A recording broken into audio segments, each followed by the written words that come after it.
Voici notre solution à filtrer qui contient notre desséchant. On voit bien qu'on a une belle suspension, ce qui signifie qu'on a mis suffisamment de desséchant. Et ici se présente un vase de Büchner, un anneau en caoutchouc et enfin l'entonnoir de Büchner. Bon, alors il faut que je rajoute un petit filtre en papier.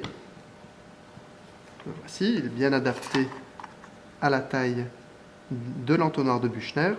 Et avant de mettre ma solution dessus, je vais d'abord mettre un petit peu d'éther pour qu'il colle bien à l'entonnoir de Büchner.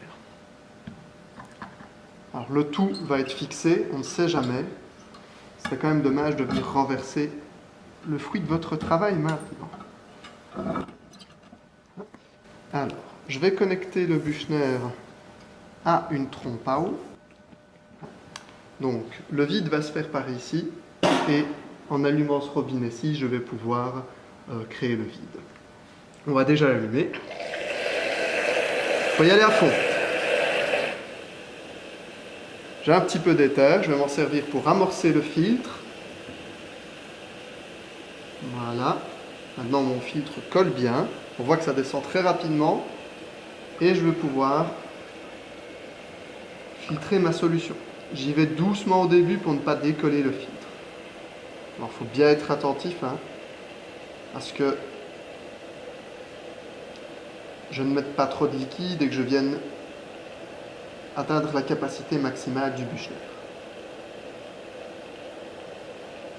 Ok, donc je vais m'arrêter ici par sécurité.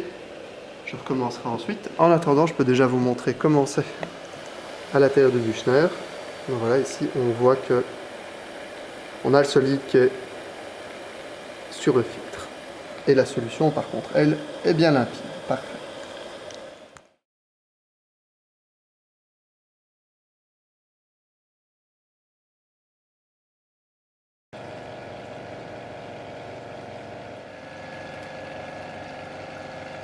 Ok, maintenant le système est en rotation. On a donc un ballon qui est placé dans un bain chauffant. Ce ballon tourne sur lui-même, ce qui permet d'augmenter la surface de contact entre la solution organique et la phase gazeuse.